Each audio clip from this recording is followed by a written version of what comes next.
James Linishman here to talk to you today about a new product I'm really excited about from GIK Acoustics. The product is called the Portable Isolation Booth, and we're going to call that the PIB for short. This is a device that you can use for recording, and it is placed generally in close proximity to the microphone. And what it does is it cuts back on the influence of the room onto your recordings. There's some examples on the website about the difference between using the PIB and not using the PIB. But the point of this video is to dig a little bit deeper and see some of the ways that you can use it. It's not just either you use it or you don't. It's what are we going to do with it and how are we going to use it to shape the tone that we record. And as an example, we're going to use some guitar tracks that I recorded here.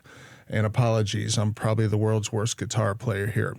But this is a small acoustic guitar. It's one that I like for its character, sort of in the mid-range. It's got an interesting tone to it. It's not a big-bodied guitar that, like a folk singer would use to really, get some low end out of the acoustic instrument. It's more of a character thing. And, and there's various ways to record. For recording, it doesn't really matter the gear that I use. I don't really want to get into that too much. But, it's a standard small diaphragm condenser, relatively inexpensive. I think you can pick up this mic for, a couple $100 or something like that. So, it's not world-class gear, but it's fine, and you can definitely make good recordings with it. So let's take a listen. Really common in home recording is to close mic the guitar, and that's what I did here. The microphone's less than 12 inches away from the bridge, not pointing directly into the sound hole, but sort of pointing at the bridge to get a nice balance of it. And let's just take a listen.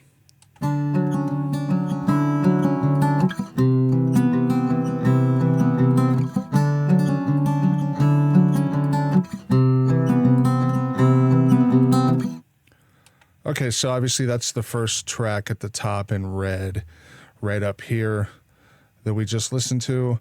And just for the color coding, just so that you know, the two tracks that I have without the PIB are in red like that.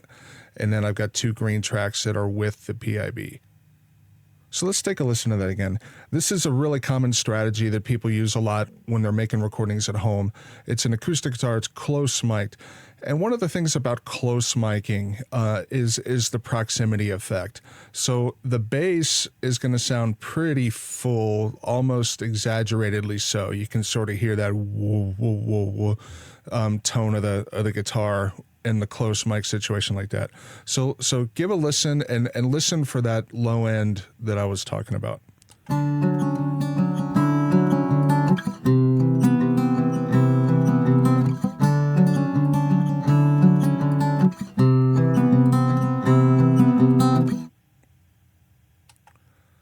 Okay, so now we're going to listen to pretty much the same mic setup, except this time I'm using one of the PIBs around the microphone behind the mic. So in other words, I was facing into the microphone and facing into the PIB when I recorded it.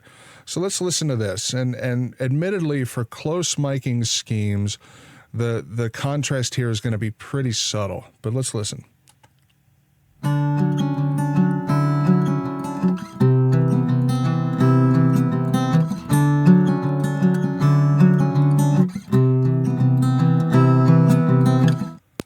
Okay, so you've still got the exaggerated low end from the proximity effect.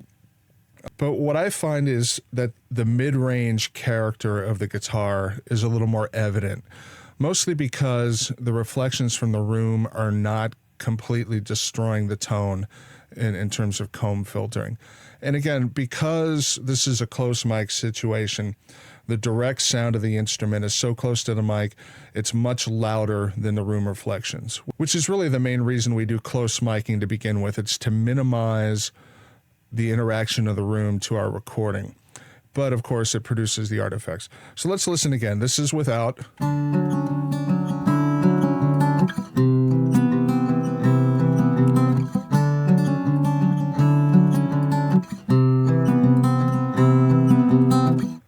And here's with the PIB.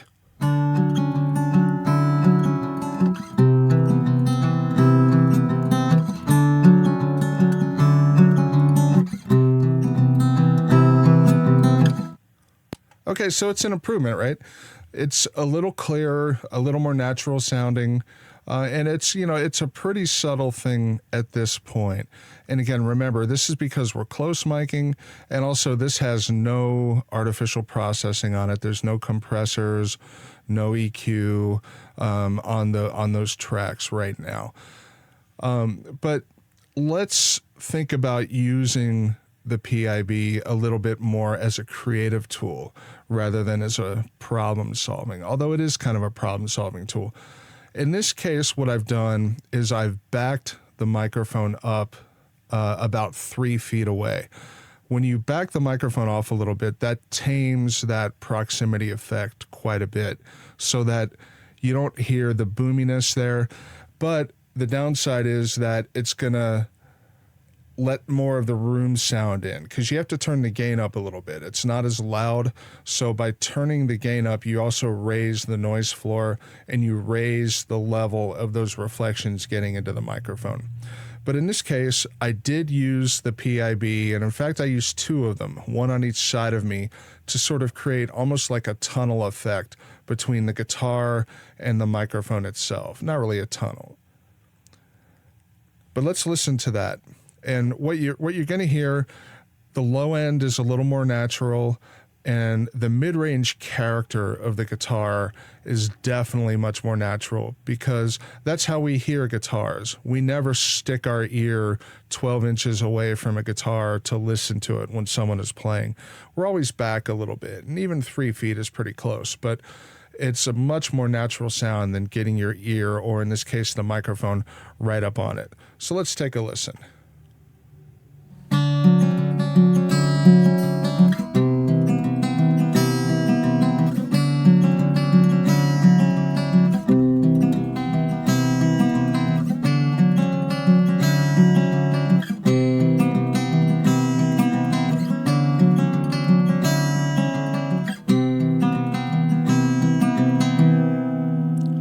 Okay, so let's compare that to the close mic.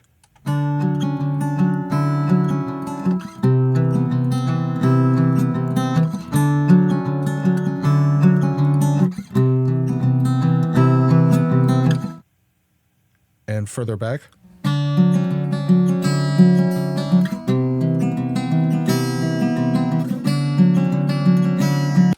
Quite different. You can really hear more of the articulation of the instrument, the clarity of it, and sort of the instrument's personality comes through a lot more. And using the PIBs in this manner really lets us capture that in a way that's not really possible without the PIB. Because when we pull back without the PIB, let's listen to what that sounds like.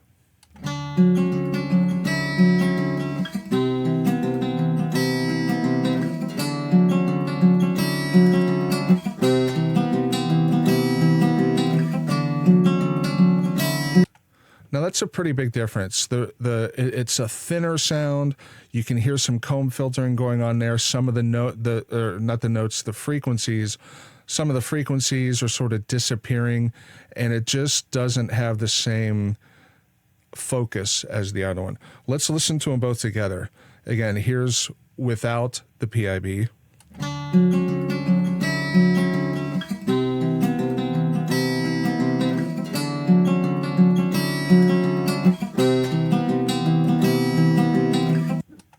And with.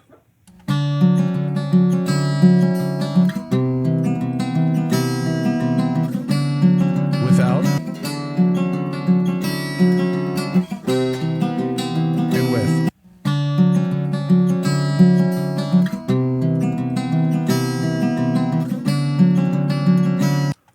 Now you can also hear the bass is a little fuller. That tells you that the PIB is big and thick enough to have actually some effect at lower frequencies, which is nice. And, that to my ear, that's a pretty good difference. And again, these are just raw tracks. It's not a perfect comparison because these are all different performances. So, ideally we'd be able to capture this with the same performance, but, given what we're testing with the panels being in place, that's just not possible. But again, with the raw tracks, that's still pretty striking. Now, from there, let's think about what happens when we start adding some basic processing. And here you can see I've got an EQ and a compressor called up. And again, these aren't anything too fancy. These are just the stock Studio One plugins. And let's turn those on. And for the EQ, for the audio engineers here, I don't have a lot going on. I've got a couple of cuts, at one at, about 200 hertz and another one about 600 hertz. And then just a slight boost at about 6K just to give it some treble, some presence. And I've also rolled off some of the lows at about 12 dB at about 75 hertz. There's nothing that a guitar is going to produce down there that we need. The fundamental guitar tone of the low E string is about 82 hertz. So we're just going to get rid of everything below that. And, that's a pretty straightforward one. And as far as the compressor goes, pretty straightforward, about a 4-to-1 ratio. The threshold, just enough to give us a few dB of compression, and auto attack and release time. Just to illustrate the point, these aren't fancy techniques, just some really basic processing. And that really opens up the guitar even more. Let's listen. Okay,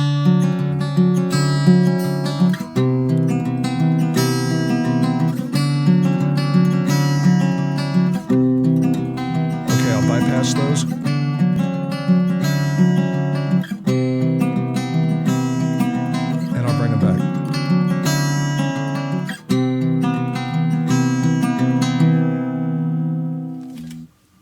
Okay, so pretty subtle, but it just improves the clarity a little bit, just brings it out a little more. It's about what you'd expect in a basic mixing situation, and depending on the song, we might do a lot more to the guitar sound, but, just for a simple, natural acoustic guitar sound, that's what we have. Now, let's listen to that distant mic without the PIB, with those effects in, and you'll really hear the difference that the PIB can make. So let's listen. We're going to start with the effects bypass, and then I'll bring them in. Just a boxier tone. Okay, now let's bring those in.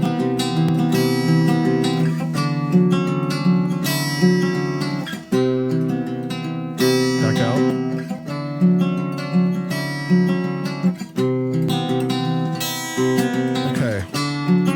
So what's happening there? The treble boost there is giving it a little bit more clarity that can sort of mask some of the other things happening. But the compressor, because we're dealing with comb filtering, which produces peaks, that's affecting how the compressor behaves. And to me, that I can really hear that. It just sort of makes the whole thing sound a little harsh isn't quite the right word, but it just doesn't have the natural tone of the PIB. Again, let's listen with the EQ on. Here's without the PIB.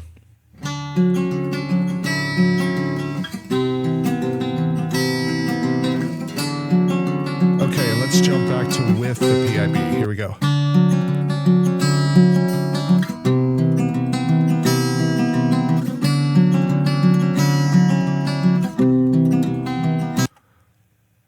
So there you go. There's 4 tracks. Let's just do one more quick listen to all of them in order. Here we go. This is no PIB, close mic'd.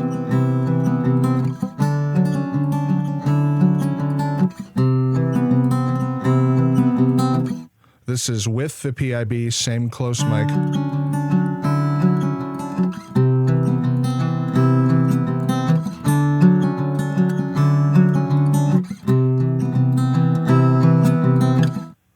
Next is the mic further back, 3 feet with the PIB, or actually 2.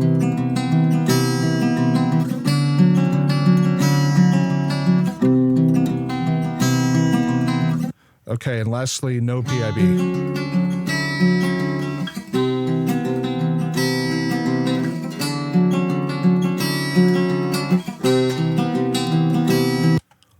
So that gives you an idea. To my ear, this one is my favorite one by far. That's with the mic further back with the PIB. And that gives you the most natural tone. And, things like this are what I find the PIB to be useful for as an engineer, because it allows me to record more natural sounding tracks with the gear that I have, without having to fight with it during the mix stage to get that natural sound.